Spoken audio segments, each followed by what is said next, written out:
Sir एक मुझे बस शिपिंग कॉर्पोरेशन बता दीजिए, फिर मैं शो को वाइंड अप करता हूँ। इसमें क्या करना है सर? आज मजबूती दिखा रहा है, हालांकि हायर लेवल्स पे नहीं टिक पा रहा है, लेकिन इस स्ट्रेंथ में क्या सर इन लेवल्स पे बाय किया जा सकता है? बिल्कुल नहीं बाई करना है sir. Shipping corporation of India, आपको याद होगा हमने थर्सडे 16 अप्रैल को डिस्कस किया था कि ब्रेकआउट आ रहा है 273 रुपए 45 पैसे का। रिलेटिव स्ट्रेंथ क्लियरली दिख रही है। वॉल्यूम राइज 200% है अगेंस्ट 50 डे एवरेज वॉल्यूम। इसका टारगेट 362 रुपए 95 पैसा है। आज सुबह खुलते ही में आप देखिए डंडा वहीं खड़ा किया और प्रॉफिट बुकिंग में वहीं से नीचे आ रहा है। तो नॉट लुकिंग गुड। अगर ये डे लो पे क्लोज करता है तो अगले 5-7 सेशन प्रॉफिट बुकिंग गहराएगी 299 रुपए तक। तो अभी शिपिंग कॉर्पोरेशन तो बिल्कुल भी बाई करके नहीं चलना है।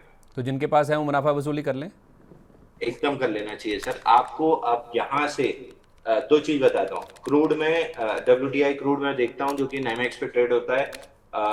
वहां पे आपको एक रैली देखने के लिए मिल सकती है। 99.74 चल रहा है। 102 से 104 के बीच में आपको रैली देखने के लिए मिल सकती है, यानी $3 से $5 क्रूड में तेजी रहेगी। और इसका सेंटिमेंटल इफेक्ट आपको IOCL, HPCL, BPCL में 2-3% डाउन साइड का मिलेगा। तो अगर ये डाउनसाइड मिलती है आपको, आप फटाफट से यहां से आप इन स्टॉक्स को भरना स्टार्ट कर दीजिए फ्रॉम एन इन्वेस्टमेंट प्रोस्पेक्टिव। ये ट्रेडिंग कॉल नहीं दे रहा हूं कि आप उचक के ट्रेडिंग कॉल ले लीजिए।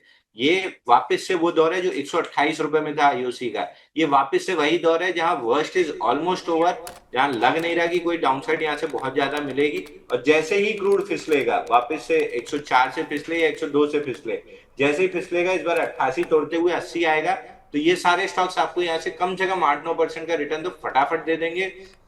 उसके बाद धीरे धीरे करके ऑल टाइम हाई निकल जाएंगे। तो ये वो आपदा है जिसमें अगर आपने अवसर ढूंढा तो आप लंबा पैसा कमाएंगे, नहीं तो आप वापस से मुंह देखते रह जाएंगे। तो ये मर्जी आपकी है। ट्रेडिंग बेट नहीं है। इन्वेस्टर जो मोटा पैसा रख के तकिए के नीचे दबा के सोच सकते हैं यहाँ से कोई भी डाउन साइड 3 से 5% की आपके लिए बेहतरीन एक्यूमुलेशन अपॉर्चुनिटी है। मैं इन्वेस्टर नहीं हूं। मैं ऐसी मतलब ये चीजें कंसोलिडेशन नहीं झेल पाता हूं तो मैं नहीं करूंगा। बट हाँ, अगर मैं इन्वेस्टर होता तो मैं जरूर करता। मैं ट्रेडर हूं, मेरे को मोमेंटम चाहिए होता है तो मैं मोमेंटम प्ले करूंगा। दूसरा, बैंक निफ्टी जो टारगेट हमने डिस्कस किए थे सर, ऑलमोस्ट 75% जोन पे आ चुका है। 54,748 का हाई बना है। 860 का टारगेट हमने डिस्कस किया था बैंक निफ्टी पे। Almost there. एक छोटा सा पुल बैक लेके लेटर हाफ में, सेकंड हाफ में हम कर लेंगे।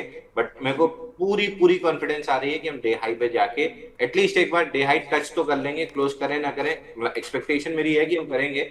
ना भी करें तो एटलीस्ट एक बार डे हाई जो हम टेस्ट कर रहे हैं, गैप फिल हम कर रहे हैं।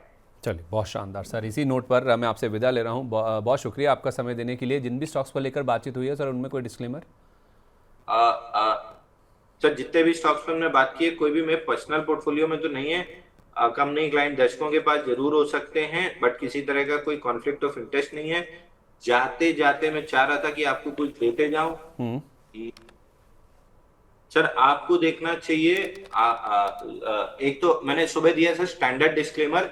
सुबह मैंने बाई दिया है तो लोगों के पास हो सकता है फिजिक्स वाला लिमिटेड। एक स्टॉक पे नजर रखिए, इमीडिएट मत बाई कीजिए। स्टॉक पे नजर रखिए। वीकली 3 इनसाइड बार से ऑलमोस्ट ब्रेकआउट दे रहा है। अगर ये स्टॉक टिक जाता है यहाँ से 113 रुपए 30 पैसे के ऊपर, PWL फिजिक्स वाला, तो बाई कर लीजिएगा। आपको 136 रुपए तक जाएगा। स्टैंडर्ड डिस्क्लेमर सुबह मीडिया प्लेटफॉर्म पे बाई दिया है तो लोगों के पास हो सकता है।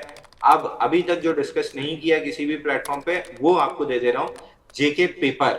जेके पेपर में 4 हफ्ते की टाइट क्लोजिंग से ब्रेकआउट आ रहा है। फ्लैग पैटर्न की फॉर्मेशन है।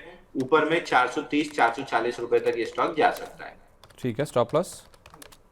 स्टॉप लॉस अगर यहाँ से लेते हैं तो नीचे 360 रुपए का रहेगा। ठीक है। और सर फिजिक्स वाला में स्टॉप लॉस क्या होगा 113 के ऊपर? मैं 107 रुपए या 109 रुपए, 109 रुपए का दिया है। बट अगर थोड़ा सा पोजिशनल बेसिस पे ले रहे हैं तो 107 रुपए का लगाना चाहिए। चलिए, ठीक है। Okay, perfect sir. बहुत शुक्रिया आपका sir. Thank you so much अपना कीमती समय आज हमारे साथ शेयर करने के लिए।